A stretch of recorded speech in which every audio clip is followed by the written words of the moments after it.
ça marche, grand public, c'est trop de mots, mais ça va.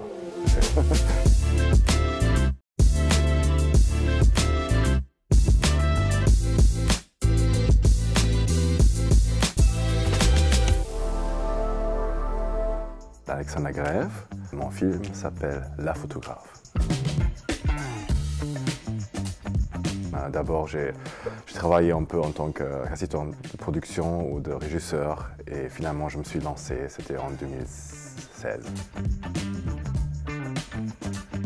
La photographe parle d'un jeune photographe allemande exilé à Paris dans les années 30. Et en fait, elle et son copain, lui aussi photographe, en fait, ils peinent à trouver du travail à cause de la xénophobie courante à l'époque. À un moment donné, en fait, la guerre d'Espagne éclate. Elle veut y aller pour couvrir les événements et du coup, elle doit trouver un moyen d'être envoyée au front malgré en fait, le refus des journaux. Je suis tombé sur des photos qui montraient Gerda Taro, une photographe, et quand j'ai vraiment lu son histoire, je trouvais qu'il y avait un potentiel cinématographique. En fait, il y a le changement d'identité dedans et aussi cette idée de faire des sacrifices pour ce qu'on veut vraiment faire. Ça, c'était aussi quelque chose qui m'a vraiment parlé. Avec Irina, on s'est rencontrés lors d'une résidence. Elle s'appelle Trio.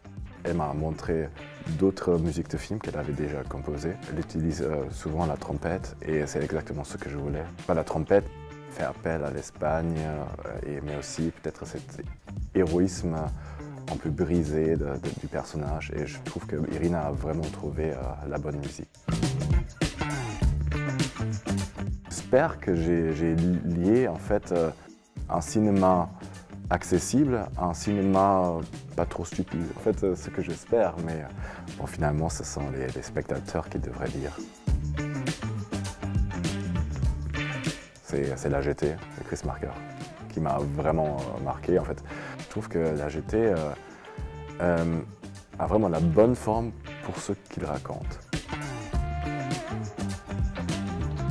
J'aimerais que les commissions travaillent différemment. Je ne sais pas exactement comment, mais ça m'a pris 5 ans pour financer, pour boucler en fait, le budget de ce film. Et c'était dur parce que c'était pas juste le financement, c'était aussi des réécritures derrière. Une commission a dit « Ah ouais, c'est intéressant, mais il faudrait peut-être changer ça et ça ». On a fait. Une autre commission a regardé en fait, le scénario modifié. Du coup, ils avaient d'autres remarques.